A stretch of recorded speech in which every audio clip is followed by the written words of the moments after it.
Il dit, hey, regarde, qu'est-ce que tu en penses?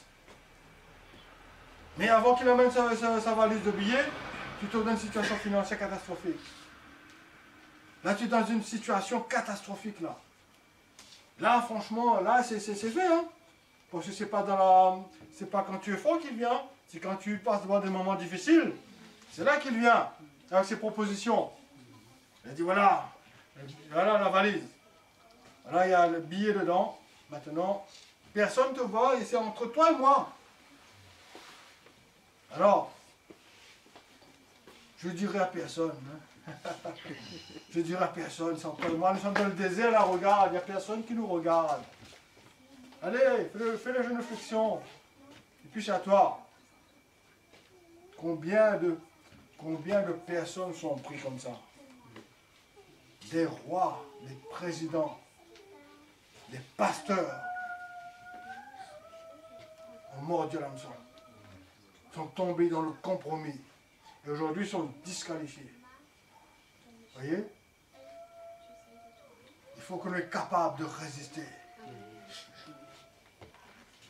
Demain matin, une jolie blonde arrive. Je parle pour les hommes, ministère. Ah, la sirène, avec ses beaux yeux. Je regarde. Hein? Convoitise de la chair. Le test. Ah, tu prêches l'évangile, toi. Tu prêches l'évangile? Ben, on va voir si tu prêches l'évangile. Tentation arrive. Si tu n'as pas la réalité de Christ dans ta vie, si tu es en train de jouer un film, tu vas fléchir le genou devant. Crois-moi. Si tu as fait du cinéma Si tu es en train de faire du cinéma et tu es en train de parler, juste pour parler, et que la réalité de Dieu n'est pas en toi, devant ces choses, tu tombes. Combien de responsables, combien de serviteurs de Dieu sont tombés dans l'adultère? Passe le test, disqualifié. Vous voyez? Il faut qu'on soit éprouvé, frères et sœurs. Il faut qu'on soit éprouvé. Il faut qu'on soit éprouvé afin que quand Dieu nous utilise, on est inébranlable. Moi et mon épouse, nous avons été éprouvés. Nous avons été éprouvés dans notre vie de couple. Ah, il faut être éprouvé. Nous ne passe pas des cyclones. Nous sommes là même. L'amour est là. La relation est là. Nous est déterminée. Vous voyez? Nous avons été éprouvés par la maladie. Nos enfants étaient sur le point, ma fille était sur le point de mourir, le cœur battait, sortait dans la poitrine, il montait les deux yeux lueur blanc. Docteur affolé. C'est incroyable. Pendant une semaine, dans le coma, des appareils dessus. Éprouvé. Moi je dis, Seigneur, tu as donné, tu reprends, c'est à toi ça. C'est à toi. Ma foi était dans le Seigneur. L'éprouvé dans le finance. On a vécu dans 18 mètres carrés, moi et mon épouse. Mon épouse était enceinte, nous avons encore 2 enfants, 18 mètres carrés. Même pas de toilette, rien. Notre cœur aimait le Seigneur. Vous voyez? On a tenu, on a passé par des cyclones. On l'a tenu. Vous voyez? Il faut qu'on nous passe le test. Parce que si tu mets tes enfants avant Dieu, Jésus a dit, si quelqu'un vient à moi sans me préférer à ses enfants, à sa maman, à son papa, à son épouse, il fait mon disciple. Parce que ça c'est comme le jeune homme riche, ça. Le jeune homme riche, il voulait suivre le Seigneur. Seigneur, que veux-tu que je fasse pour avoir la vie éternelle? Ah, bah tu connais les commandements. Tu honoreras ton père, tu aimeras... Ouais, j'ai fait ça quand j'étais jeune. Maintenant, il te manque une chose. Parce que le Seigneur connaissait le problème de ce jeune homme. Parce que sa richesse, son argent. Le Seigneur met le doigt dessus. Il dit maintenant, vends tout ce que tu as et suis-moi. Il dit comme ça, le jeune homme était tout triste. Il est parti tout triste. Parce que son cœur est attaché à sa richesse. Vous voyez? Quand on passe le test, c'est là qu'on voit. Quand les circonstances y arrivent, c'est là qu'on voit comment on va réagir. Le diable voit, Dieu voit. N'est-ce pas? Si tu passes le test en vainqueur, le Seigneur dit ok. Et là, il y a une perfection. Le Seigneur nous perfectionne, nous grandit. Le Seigneur dit d'accord. Il a passé le test, c'est bien, on va passer l'étape suivante. l'étape suivante. Là, on va avancer avec le Seigneur. Tu vois, la maturité va venir aussi en même temps. Tu vois, le Seigneur nous forme. Et là, quand le Seigneur nous met dans une position, le Seigneur fait de nous une colonne dans son temple, dans sa maison. Et là, on est un pilier, on soutient. Et les gens peuvent s'appuyer dessus. Ils ont confiance. Parce que ça a été testé, ça. Ça a été testé, ça a passé par le feu. Ça a passé par des circonstances terribles. Il est là. Il est resté fidèle. Et le Seigneur peut lui confier. Le Seigneur peut lui ouvrir les portes. Le Seigneur peut lui donner accès à son bon trésor. Et le Seigneur fait de lui vraiment une bénédiction pour le peuple de Dieu. Frères et sœurs, avant de faire les choses là, il faut qu'on soit testé. Job, lui, il a été testé. Vous voyez? Son corps de son corps. Sa femme a dit, hey, maudit Dieu, meurs. Fini avec ça. Même sa femme. Le diable a utilisé sa femme, la bouche de sa femme, pour qu'il puisse renier le Seigneur. Mais il a tenu ferme. Des fois qu'on passe notre chemin là, il ne faut pas essayer de trouver béquille à droite à gauche. Hein. Il faut nous passer le chemin avec notre Seigneur. C'est notre relation avec Dieu, c'est dans le secret ça. N'est-ce pas? C'est dans le secret, frères et sœurs. Parce que les fois autour de nous, là, des gens disent à chaque donner un coup de main pour essayer de faire ça à nous. Hein. N'est-ce pas? Il faut nous tenir ferme. Dans ces temps ici, on a besoin des hommes et des femmes solides. Avec la corruption qui est en train d'arriver, avec l'apostasie, avec l'abandon de la foi, l'amour va tendre refroidir dans le peuple de Dieu. Les gens sont amis de l'argent. Vous voyez?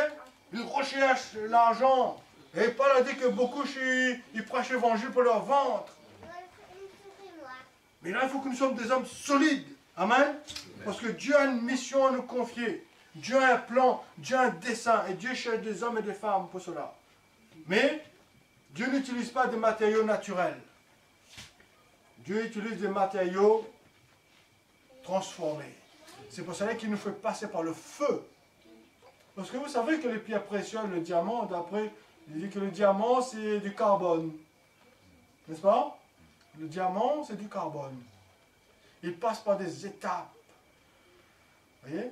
Et quand on regarde un diamant, on dit ça c'est un morceau de charbon. On dit à l'origine, c'est un morceau de charbon. Et là, on regarde aujourd'hui, c'est transparent. C'est incroyable. Une beauté extraordinaire. Mais pour arriver là, elle a dû passer par des étapes. Nous, c'est pareil. Dieu nous fait passer par des étapes pour faire de nous des pierres précieuses. Vous voyez? Parce que le matériau naturel, Dieu n'utilise pas lui. Dieu utilise des matériaux transformés. Et c'est pour cela qu'il utilise la souffrance. Amen, pas amen? Amen. Là, je vois Job 33. Qu'est-ce que Job 33 me dit?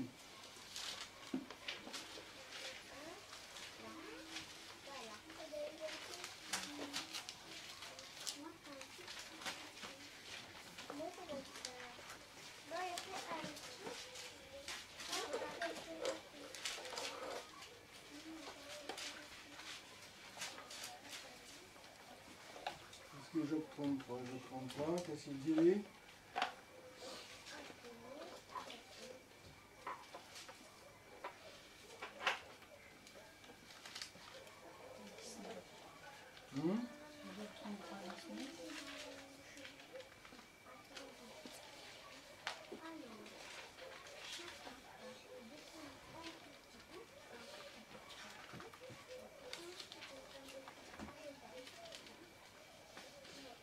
Alors on va prendre Job 33, verset 19. Il dit, par la douleur aussi l'homme est repris sur sa couche. N'est-ce pas? Dieu nous parle par la souffrance. Par la douleur aussi l'homme est repris sur sa couche. Quand une lutte continue vient agiter ses os. Alors il prend en dégoût le pain, même les aliments les plus exquis. Sa chair se consume et disparaît. Ses os qu'on ne voyait pas sont mis à nu. Son âme s'approche de la fosse et sa vie des messagers de la mort. Mais s'il se trouve pour lui un ange intercesseur, un d'entre les 1000, qui annonce à l'homme la voie qu'il doit suivre, Dieu a compassion de lui et dit à l'ange, délivre-le afin qu'il ne descende point de la fosse. J'ai trouvé une rançon. Amen. Et sa chair a plus de fraîcheur qu'au premier âge. Il revient au jour de sa jeunesse. Il adresse à Dieu sa prière et Dieu lui est propice. Il lui laisse voir sa face avec joie. Il lui rend son innocence. Il chante devant les hommes et dit, j'ai péché, j'ai volé, j'ai violé la justice, je n'ai pas été puni comme je le méritais. Dieu a délivré mon âme pour qu'elle n'entre pas dans la fosse, et ma vie s'épanouit à la lumière. Voilà tout ce que Dieu fait. Amen. Vous voyez, on peut être au bord. On peut être au bord du précipice. Peut-être que notre vie reste un fil pour terminer. Peut-être la situation de les eaux, peut-être avant on était un peu en bon point, mais par les circonstances qui arrivent, ben la nourriture ne rentre plus. Et là, la maigreur arrive, les eaux sortent, les eaux sortent, et là, on dit, bah, c'est fini, il n'y a plus rien à faire. Et Job dit, il y a une rançon, et Dieu peut intervenir, et Dieu peut redonner la vie, et Dieu peut vraiment amener le miracle. C'est pour ça, frères et sœurs, Dieu est en contrôle de toutes choses. Quand nous passons des circonstances difficiles, c'est Dieu qui est en contrôle de toutes choses. Parce qu'il ne faut pas paniquer. Il ne faut pas paniquer. Parce que Dieu a dit, il ne permettra pas qu'on soit tenté au-delà de nos forces. Mais il a prévu un moyen pour que nous puissions nous en sortir. Voyez? Mais il dit que par la douleur, Dieu le reprend. Par la douleur, Dieu nous parle. Par la douleur, Dieu nous montre la voie. Frères et sœurs, il faut que nous, chrétiens, il n'y a aucun homme qui a vécu comme Job de cette expérience. Voyez? Nous, chrétiens, nous devons comprendre que la souffrance, Dieu serve de la souffrance pour qu'on puisse grandir, pour nous perfectionner. Amen. Et nous allons voir dans Job 42.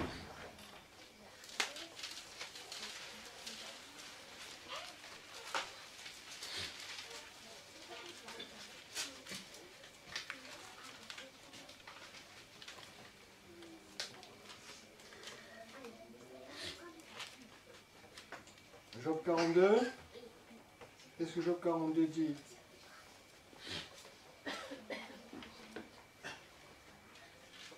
Le Seigneur lui a donné plus après.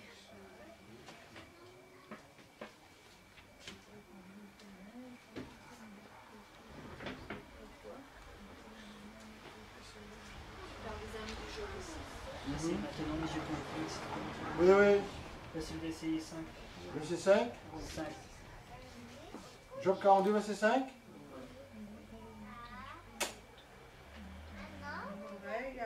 Attends, là je ne suis pas dans Job, là je suis dans le psaume, c'est pas ça, j'arrive pas. Ah non, non, c'est pas bon là, je suis dans le psaume, non, c'est dans Job 42.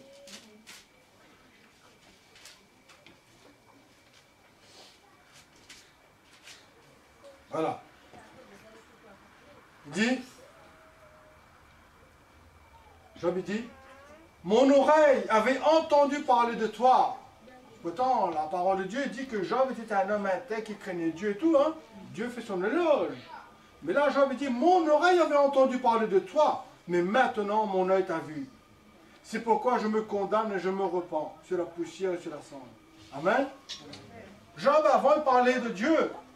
Il craignait Dieu, il respectait Dieu, mais il ne connaissait pas le Seigneur. Vous voyez? Il avait une connaissance de Dieu. Mais là, la parole de Dieu dit que mon oreille avait entendu parler de toi. On peut entendre parler de quelqu'un. On peut entendre la réputation de quelqu'un. On peut entendre dire de bonnes choses sur quelqu'un. On peut avoir beaucoup d'informations sur cette personne. C'est comme si on le connaissait. Mais pas intimement. Mais là, Job, après avoir passé ce chemin de souffrance, il dit, mon oreille avait entendu parler de toi. Mais maintenant, mon œil t'a vu. Voyez? Après avoir passé la souffrance, Dieu se manifeste à Job. Et là, Job, il comprend, il connaît. Voyez? Donc, mes frères et sœurs, la souffrance, dans la souffrance, vous connaissez, la Bible dit que Dieu fait concourir toutes choses pour notre bien. De ceux qui sont appelés selon son dessein, frères et sœurs. La souffrance fait partie. Tu vois?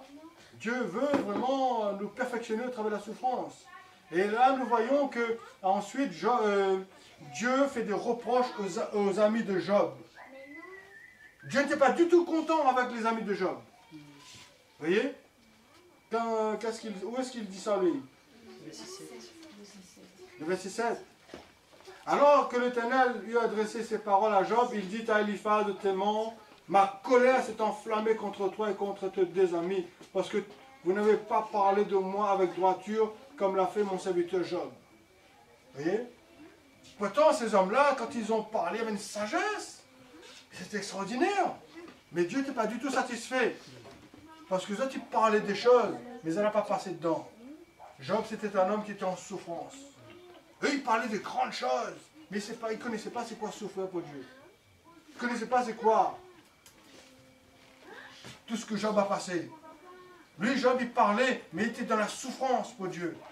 Mais ils arrivent, eux, ses amis arrivent là avec leur sagesse. Vous connaissez des gens, des chrétiens comme ça. Ils leur donnent des conseils, mais ça, tu ne connais pas c'est quoi, pourquoi passer dedans. Ouais, la foi, tu parles de la foi, est-ce que tu connais c'est quoi la foi? Est-ce que tu as été dans les manquements? Est-ce que tu as passé le chemin pour parler de la foi? C'est facile de parler, prends un passage, Hébreux 11. La foi, c'est une ferme assurance.